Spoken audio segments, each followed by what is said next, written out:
सुखो बुद्धानं उपादो बुद्धं नमामि। सुखासद्धम्मदेशना धम्मं नमामि। सुखासङ्गस्य सामगी समगानं तपो सुखो संघं नमामि।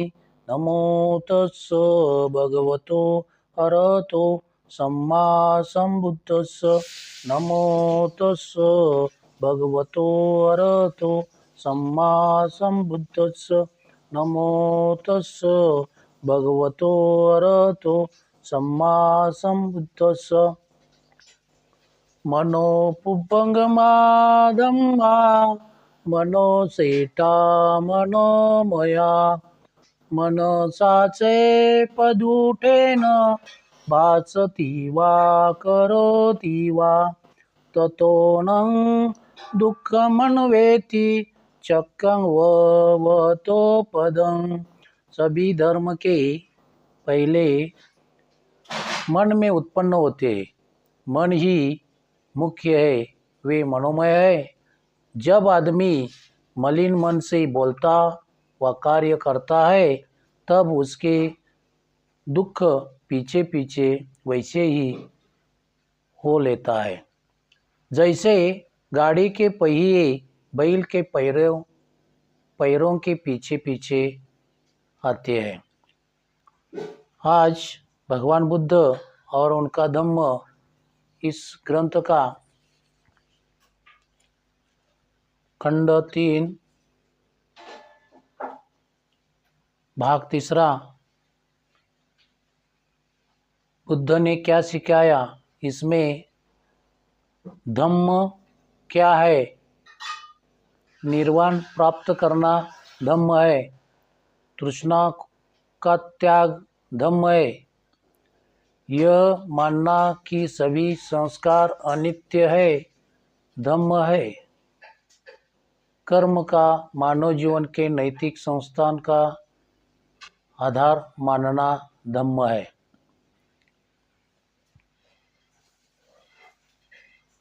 निर्वाण प्राप्त करना धम्म है। भगवान बुद्ध ने कहा है, निर्वाण से बढ़कर सुखद कुछ नहीं। भगवान बुद्ध द्वारा उपदिष्ट सभी धम्मों में निर्वाण का प्रमुख स्थान है। निर्वाण क्या है? भगवान बुद्ध ने निर्वाण का जो अर्थ किया है वह उससे सर्वथा भिन्न है जो उनके पूर्वज ने किया है। उनके पूर्वजों के दृष्टि से निर्वाण का मतलब है आत्मा का मोक्ष। निर्वाण के 4 स्वरूप थे, एक लौकिक, खाओ पियो और मजा उड़ाओ, 2 यौगिक, 3 ब्राह्मणी, 4 औपनिषदिक। ब्राह्मणी और औपनिषदिक निर्वाण में एक समानता थी। निर्वाण के दोनों स्वरूप में आत्मा की एक स्वतंत्र सत्ता स्वीकार की रही थी।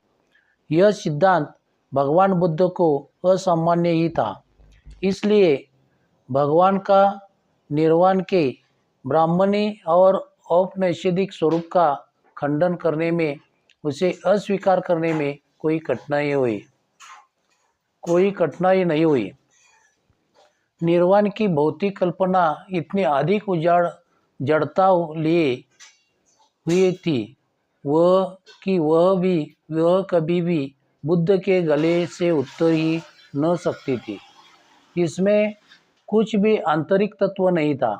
भगवान बुद्ध को लगता था कि निर्वाण के ऐसे स्वरूप को स्वीकार करना किसी भी मानव की बड़ी से बड़ी हानि करना है। इंद्रिय की भूख की संतुष्टि इस भूख को बढ़ाने का ही कारण बनती है। इस प्रकार के जीवन में से सुख कभी उत्पन्न नहीं हो सकता। इसके विपरीत इस प्रकार के सुख में से अधिक दुख ही उत्पन्न हो सकता है। निर्वाण का यौगिक स्वरूप एक सर्वथा अस्थायी अवस्था थी। इसका सुख नकारात्मक था। इसके माध्यम से संसार से संबंध विच्छेद हो सकता था। यह दुख से बीच निकलना था, किंतु सुख प्राप्ति नहीं थी, जिससे जितने भी कुछ सुख की आशा की जा सकती थी, वह सुख अधिक से अधिक योग की अवधि भर था। वह स्थायी नहीं था, यह अस्थायी था। बुद्ध का निर्वाण का स्वरूप अपने पूर्वजों के स्वरूप से सर्वथा भिन्न है। बुद्ध के निर्वाण के स्वरूप के मूल में 3 बातें हैं। इनमें से एक तो यह है कि किसी आत्मा का सुख नहीं, बल्कि प्राणी का सुख। दूसरी बात यह है कि संसार में रहते समय प्राणी का सुख, आत्मा की मुक्ति और मरणांतर आत्मा की मुक्ति बुद्ध के विचारों से सर्वथा विरुद्ध बातें हैं। तीसरा विचार जो बुद्ध के कारण के स्वरूप का मूलाधार है, वह है राग द्वेषाग्नि को शांत करना।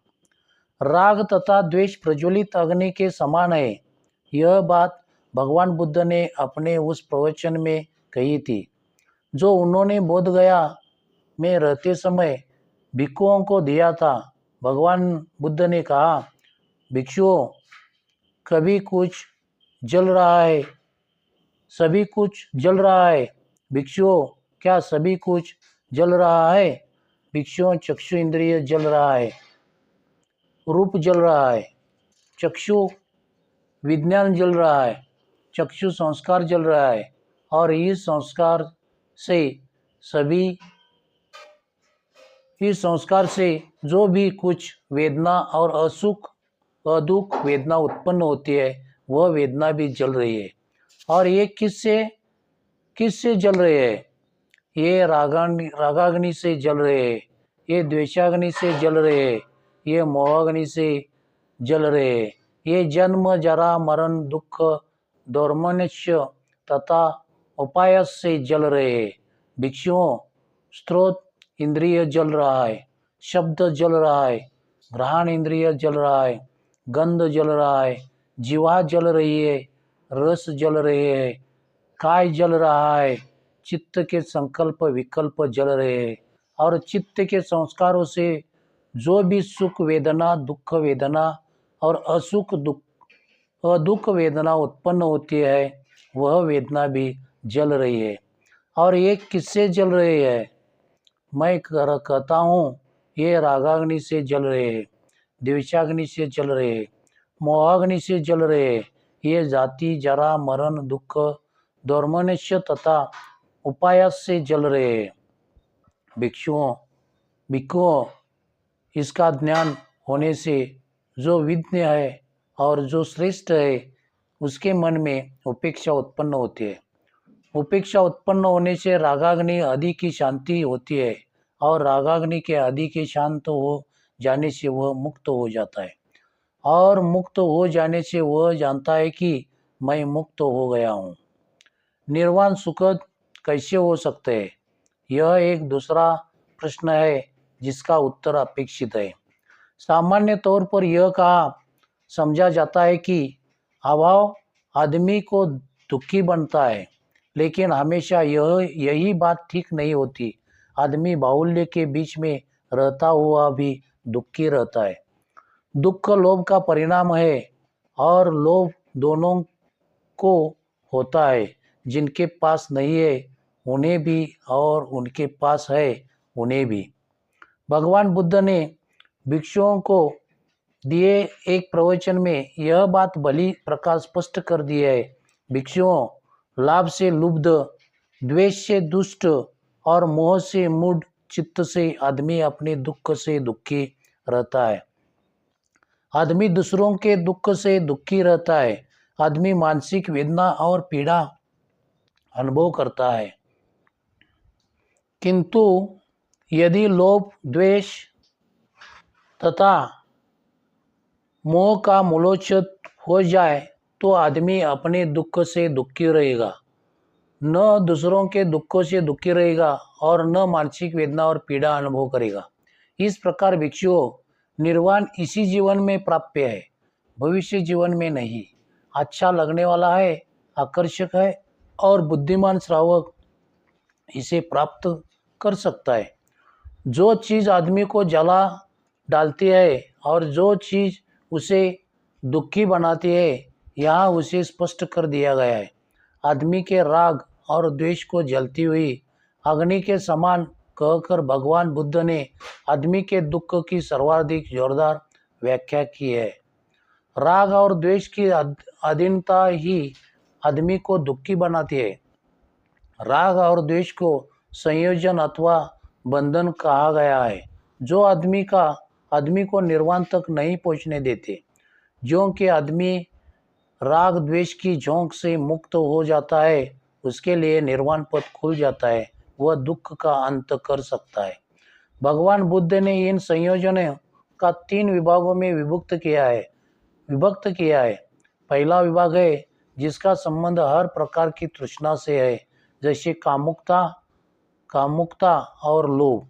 दूसरा वर्ग है जिसका संबंध सभी प्रकार की वितृष्णा से है, जैसे घृणा, क्रोध और द्वेष। तीसरा वर्ग वह है जिसका संबंध सभी तरह की अविद्या से है, जड़ता, मूर्खता और मूढ़ता। पहली राग अग्नि और दूसरी द्वेष अग्नि का संबंध आदमी की उन भावनाओं से है और उस दृष्टिकोण से है जो उसकी दूसरों के प्रति है। जब तीसरी मोह अग्नि का संबंध उन सभी विचारों से है जो सत्य से भिन्न है। भगवान बुद्ध के निर्वाण के संबंध सिद्धांत के बारे में बहुत सी गलती फहमियां है। शब्द की उत्पत्ति की दृष्टि से निर्वाण का शब्द का शब्दार्थ है बुझ जाना। शब्द की यह उत्पत्ति को लेकर आचलों ने निर्वाण को 2 कौड़ी को नहीं रहने दिया, नो 2 कौड़ी को नहीं रहने दिया है, उसे एक सर्वथा बेहुदा सी चीज बना दिया है। उनका कहना है कि निर्वाण का मतलब है सभी मानवीय प्रवृत्तियां का बुझ जाना अर्थात मृत्यु।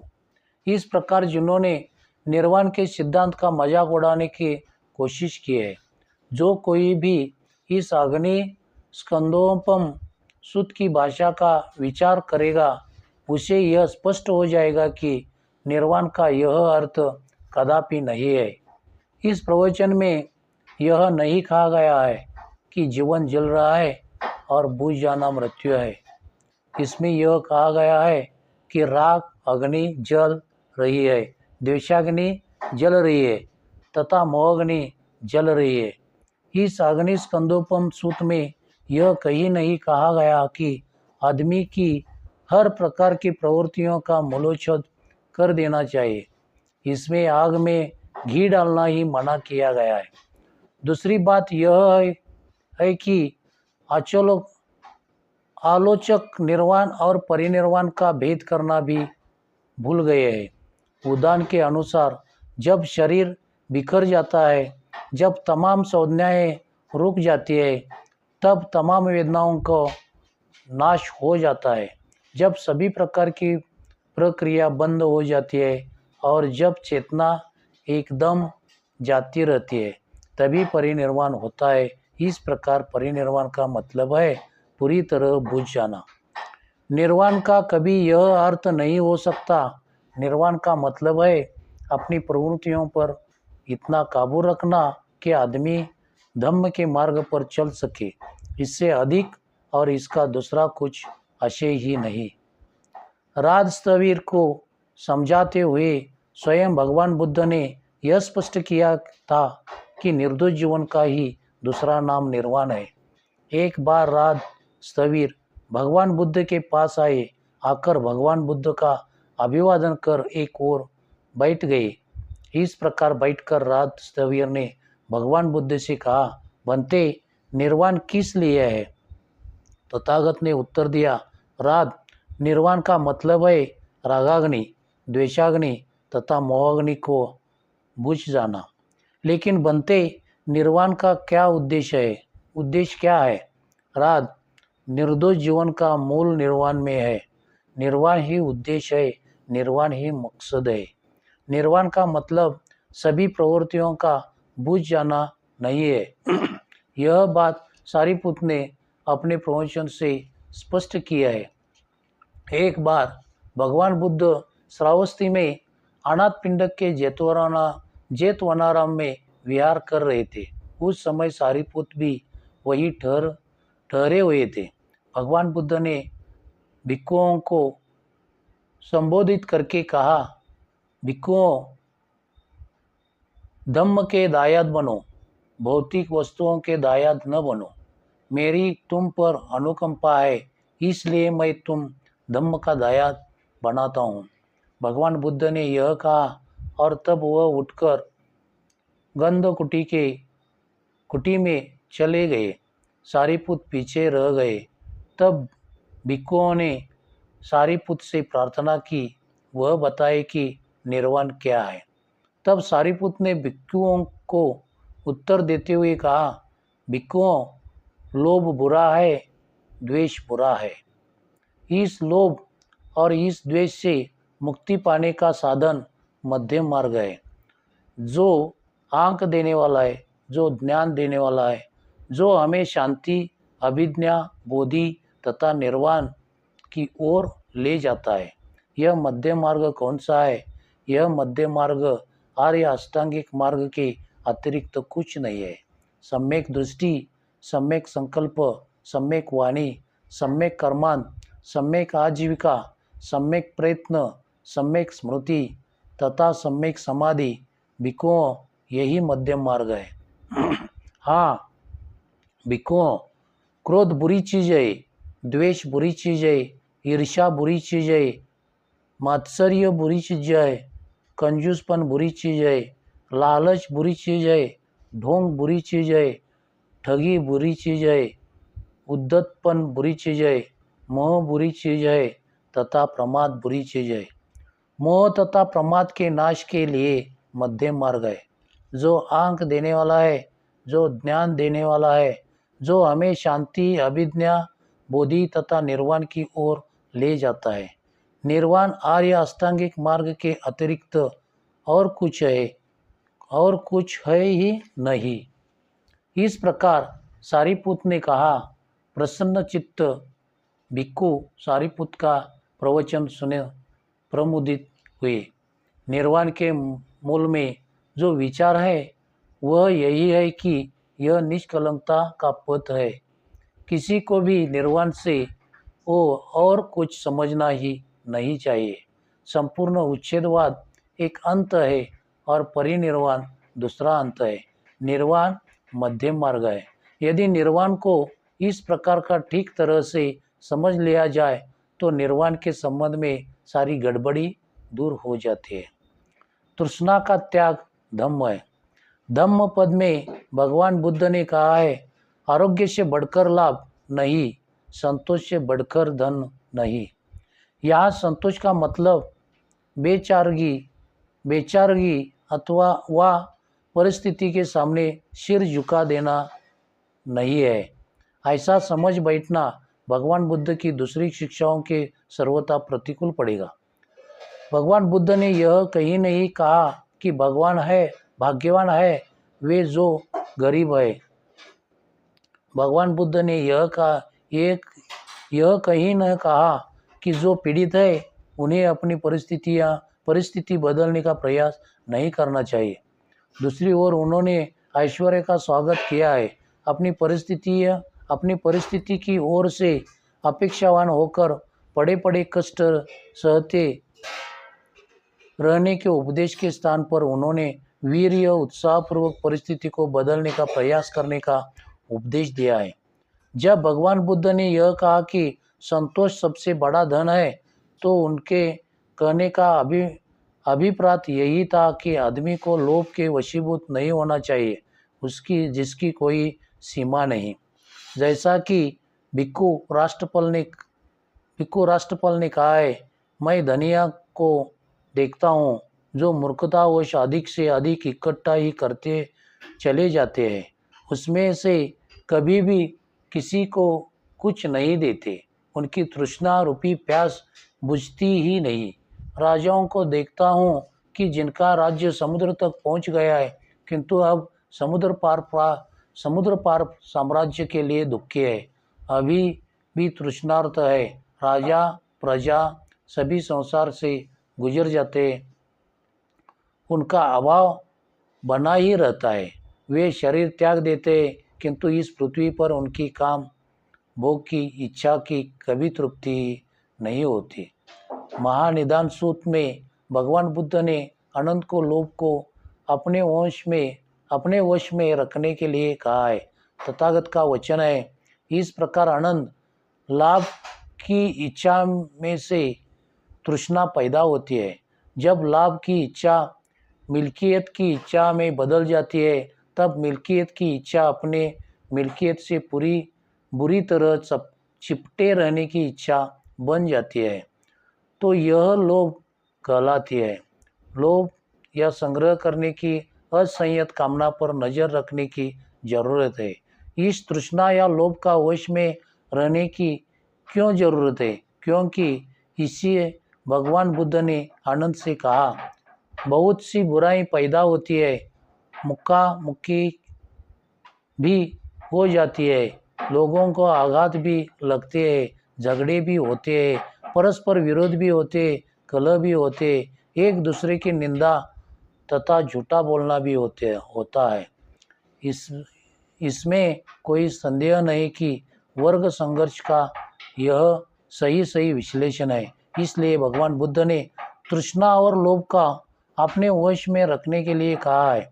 यह मानना कि सभी संस्कार अनित्य है, धम्म है। अनित्यता के सिद्धांत के 3 पहलू है। इन तत्वों के मेल से बनी हुई चीजें अनित्य है। व्यक्तिगत रूप से प्राणी अनित्य है। प्रतीत उत्पन्न वस्तुओं का आत्म तत्व अनित्य है। अनेक तत्वों के मेल से बनी हुई चीजों की अनित्यता की बात महान बौद्ध दार्शनिक असंग ने अच्छी तरह से समझाई है। सभी चीजें असंग का कहना है हेतुओं तथा प्रत्ययों से उत्पन्न है। किसी का कोई स्वतंत्र अस्तित्व नहीं है। जब हेतु प्रत्ययों का उच्छेद हो जाता है, वस्तुओं का अस्तित्व नहीं रहता। जीव प्राणी का शरीर पृथ्वी, जल, अग्नि और वायु नामक 4 महाभूतों का परिणाम है। जब इन चारों महाभूतों का पृथक्करण हो जाता है, प्राणी नहीं रहता। अनेक तत्वों के मेल से बनी हुई चीजें अनित्य है। कहने का अभिप्राय यही है। जीवित प्राणी की अनित्यता की सर्वश्रेष्ठ व्याख्या यही है कि वह है ही नहीं, वह हो रहा है। इस अर्थ में भूतकाल का प्राणी अपना जीवन व्यतीत कर चुका, वह वर्तमान में कर रहा है और न भविष्य में करेगा। भविष्यत काल का प्राणी रहेगा, लेकिन न रहा है और न रहता है। वर्तमान काल का प्राणी रहता है, लेकिन न रहा है और न रहेगा। संक्षेप यही है कि मानव निरंतर परिवर्तनशील है, निरंतर संवर्धनशील है। वह अपने जीवन के 2 भिन्न क्षणों में भी एक नहीं है। इस सिद्धांत का तीसरा पहलू एक सामान्य आदमी के लिए समझ सकना कुछ कठिन है। यह समझ लेना कि आदमी किसी न किसी दिन अवश्य मर जाएगा बड़ा आसान है, किंतु यह समझ सकना कि किस प्रकार एक प्राणी जीते जी परिवर्तित होता रहता है, उतना ही आसान नहीं। यह कैसे संभव है? भगवान बुद्ध का उत्तर था, यह इसीलिए संभव है कि हर चीज अनित्य है। आगे चलकर इसी अनित्यता के सिद्धांत ने शून्यवाद का रूप ग्रहण कर लिया है। बौद्ध शून्यता का मतलब 16 आने निषेध नहीं है। इसका मतलब इतना ही है, संसार में जो कुछ है वह प्रतिक्षण बदल रहा है। बहुत कम लोग इस बात को समझ पाते हैं कि शून्यता की ही कारण सभी कुछ संभव है। इसके बिना संसार में कुछ भी संभव नहीं रहेगा। सभी दूसरी बातें चीज़ों के अनित्यता के स्वभाव पर ही निर्भर करती है। यदि चीज़ें परिवर्तनशील न हो, बल्कि स्थायी और अपरिवर्तनशील हो, तब एक रूप से किसी दूसरे रूप में जीवन का सारा विकास ही रुक जाएगा। किसी में कुछ भी परिवर्तन न हो सकेगा, किसी की कुछ भी उन्नति न हो सकेगी। यदि आदमी मर जाते या उनमें परिवर्तन आ जाता और फिर वे सब उसी अवस्था में अपरिवर्तित स्थिति में रहते तो क्या हालत होती। मानव जाति की प्रगति सर्वथा रुक जाती। यदि शून्य का मतलब अभाव माना जाए तो कोई कठिनाई उत्पन्न हो जाती है। शून्य इस बिंदु के समान है जो कि एक पदार्थ है किंतु जिसकी कोई लंबाई चौड़ाई नहीं। भगवान बुद्ध का यह उपदेश था कि सभी चीजें अनित्य है। इस सिद्धांत से हमें क्या शिक्षा मिलती है, यह अधिक महत्व का प्रश्न है। इस सिद्धांत से हमें जो शिक्षा मिलती है वह सरल है, किंतु वस्तु के प्रति आसक्त न हुआ। यह नासक्ति, संपत्ति के प्रति अनासक्ति, संबंधियों, मित्रों तथा परिचितों के प्रति अनासक्ति का ही अभ्यास करने के लिए यह कहा गया है कि सभी चीजें अनित्य है। कर्म का मानव जीवन के नैतिक संस्थान का आधार मानना धम्म है। भौतिक संसार में एक प्रकार का नियम दिखाई देता है। निम्नलिखित बातें की इसकी साक्षी है। आकाश के नक्षत्रों के चलने में एक प्रकार का नियम है। ऋतुओं के नियमानुसार आवागमन में ही एक नियम है। बीजों से वृक्ष उत्पन्न होते हैं, पेड़ों में फल लगते हैं और फलों से फिर बीज प्राप्त होते हैं। इसमें एक प्रकार का नियम है। बहुत परिभाषा में यह सब बीज नियम तथा ऋतु नियम आदि कहलाते हैं। इस प्रकार क्या समाज में भी कोई नैतिक क्रम है? यदि है तो यह कैसे उत्पन्न हुआ, इसका संरक्षण कैसे होता है? जो ईश्वर में विश्वास रखते हैं उन्हें इस प्रश्न का उत्तर देने में कोई कठिनाई नहीं है। उसका उत्तर सरल है। उनका कहना है कि संसार का नैतिक क्रम ईश्वरीय इच्छा का परिणाम है। ईश्वर ने इस संसार का जन्म दिया है और ईश्वर ही संसार का कर्ता धर्ता है। वही भौतिक तथा नैतिक नियमों का रचयिता भी है। उनका कहना है कि नैतिक नियम आदमी की भलाई के लिए है क्योंकि वे ईश्वर की आज्ञा है। आदमी को अपनी रचयिता ईश्वर की आज्ञाओं का पालन करना ही पड़ेगा और यह ईश्वर का आज्ञाओं का पालन ही है जो संसार को चलाता है। संसार का नैतिक संस्थान ईश्वर इच्छा का परिणाम है। इसके पक्ष में यही तर्क दिया जाता है, लेकिन यह व्याख्या किसी भी तरह संतोषजनक नहीं है, क्योंकि यदि ईश्वर नैतिक नियमों का जनक है और यदि ईश्वर ही नैतिक नियमों का आरंभ और अवसान है और यदि आदमी ईश्वर की आज्ञाओं का पालन करने के लिए मजबूर है तो संसार में इतनी नैतिक अराजकता व अनैतिकता क्यों है? इस ईश्वरीय नियम के पास कौन सी शक्ति है? इस ईश्वरीय नियमों का व्यक्ति पर कौन सा अधिकार है? यह महत्वपूर्ण प्रश्न है। लेकिन जो लोग यह मानते हैं कि संसार का नैतिक संस्थान ईश्वरीय इच्छा का परिणाम है, उनके पास इन प्रश्नों का कोई संतोषजनक उत्तर नहीं है। इन कठिनाइयों पर पार पाने के लिए बहुत कुछ थोड़ी बदल दी गई है। अब यह कहा जाने लगा है कि निसंदेह ईश्वर की इच्छा से ही सृष्टि अस्तित्व में आई। यह भी सत्य है कि प्रकृति ने ईश्वर की इच्छा और मार्गदर्शन के अनुसार ही अपना कार्य आरंभ किया। यह भी सत्य है कि उसने प्रकृति को एक ही बार वह सब शक्ति प्रदान कर दी जो अब उसकी समस्त क्रियाशीलता के मूल में है।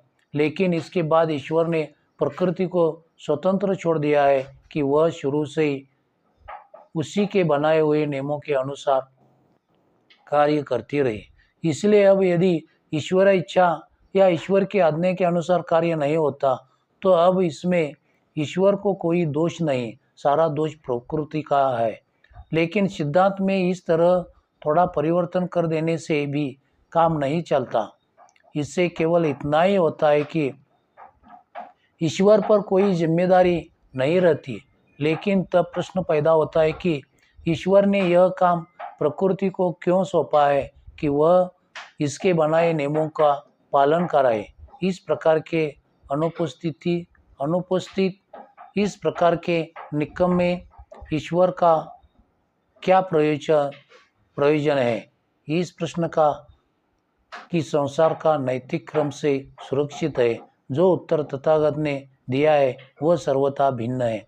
तथागत का उत्तर है कि विश्व के नैतिक क्रम को बनाए रखने वाला कोई ईश्वर नहीं है, वह कर्म नियम ही है जो विश्व के नैतिक क्रम को बनाए हुए है।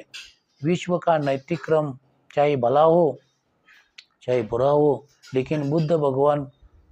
लेकिन भगवान बुद्ध के उपदेशानुसार जैसा भी वह है वह आदमी पर निर्भर करता है और किसी पर नहीं।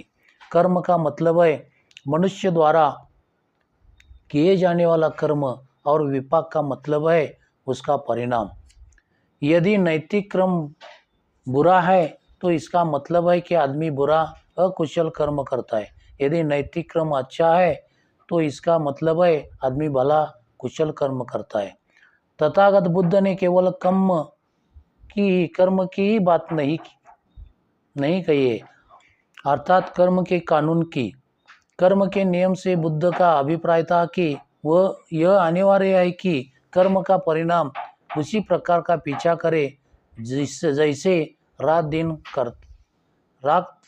दिन का करती है। यह एक कानून है।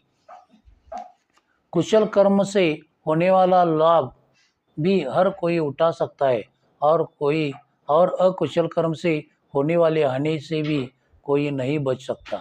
इसलिए भगवान बुद्ध की देशना है कुशल कर्म करो ताकि उससे नैतिक क्रम का सहारा मिले और उससे मानवता लाभान्वित हो।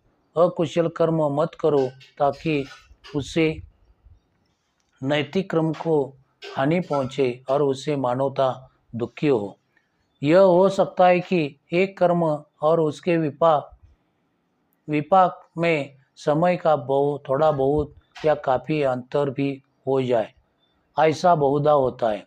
इस दृष्टि से कर्म के कोई विभाग है, जैसे दिट्ठ धम्म वेदनीय कर्म, इसी जन्म में फल देने वाला कर्म, उपजय वेदनीय कर्म, उत्पन्न होने पर फल देने वाला कर्म, और अपरापरीय वेदनीय कर्म, अनिश्चित समय पर फल देने वाला कर्म। कभी कभी अहोसी कर्म भी हो सकता है, अर्थात कर्म जिसका कुछ विपाक न हो। इस वे सब कर्म आते हैं जो या तो इतने दुर्बल होते हैं कि उनका कोई विपाक नहीं हो सकता अथवा किसी अन्य सबल कर्म द्वारा बाधित हो जाते हैं। इन सब बातों के लिए थोड़ी गुंजाइश भी मान ली जाए तो भी भगवान बुद्ध की यह देशना अपने स्थान पर ठीक ही है। कर्म का नियम लागू होकर ही रहता है। कर्म के सिद्धांत का अनिवार्य तौर पर यह मतलब नहीं कि करने वाला को ही कर्म का फल भुगताना पड़ता है और इससे अधिक कुछ नहीं। ऐसा समझना गलती है। कभी कभी करने वाले की अपेक्षा दूसरे पर ही कर्म का प्रभाव पड़ता है, लेकिन यह सब कर्म का नियम ही है, क्योंकि यह तो नैतिक कर्म को संभालता है अथवा उसे गड़बड़ाता है। व्यक्ति जाते रहते हैं, लेकिन विश्व का नैतिक क्रम बना रहता है और उसके साथ वह कर्म नियम भी जो इस बनाए रखता है। यही कारण है कि बुद्ध के धम्म में नैतिकता का वह स्थान प्राप्त है जो अन्य धर्मों में ईश्वर को है। इसलिए इस प्रश्न का कि विश्व का नैतिक क्रम कैसे बना रहता है, बुद्ध ने जो उत्तर दिया है वह इतना सरल है और इतना पक्का है। इतना होने पर भी इसका सच्चा अर्थ बहुत स्पष्ट नहीं होता। प्राय ही नहीं बल्कि लगभग हमेशा या तो यह अच्छी तरह से समझा नहीं जाता या गलत तौर पर बयान किया जाता है। अथवा इसकी गलत व्याख्या की जाती है। बहुत लोग इस बात को समझते प्रतीत नहीं होते कि कर्म के नियम का सिद्धांत इस प्रश्न का उत्तर है कि विश्व को नैतिक क्रम कैसे बना रहता है। लेकिन बुद्ध के कर्म के नियम के सिद्धांत का यही प्रयोजन है। कर्म के नियम का संबंध केवल विश्व के नैतिक क्रम के प्रश्न से है। इसे व्यक्ति विशेष के धनी निर्धन होने या भाग्यवान अभाग्यवान होने से कुछ लेना देना नहीं। इसे केवल विश्व के नैतिक क्रम के बने रहने से सरोकार है। इसी कारण से कर्म का नियम तथागत बुद्ध के धम्म का एक महत्वपूर्ण अंग है। नमो बुद्धाय। जय भीम।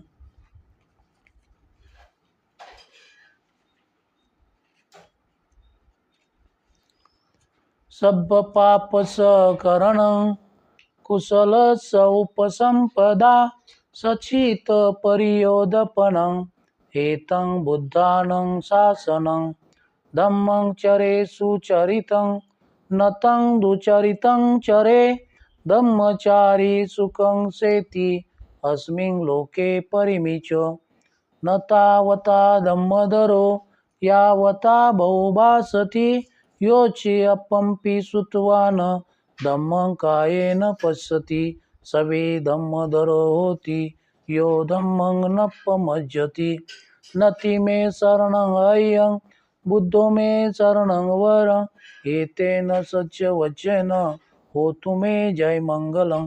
नति मे शरणं अयं धम्मो मे शरणं वरं एतेन सच्च वचन होतु मे जय मंगलम। नति मे शरणं अयं संगो मे शरणं वरं एतेन सच्च वचन होतु मे जय मंगलम। नमो बुद्धाय नमो धम्माय नमो संघाय साधु साधु साधु।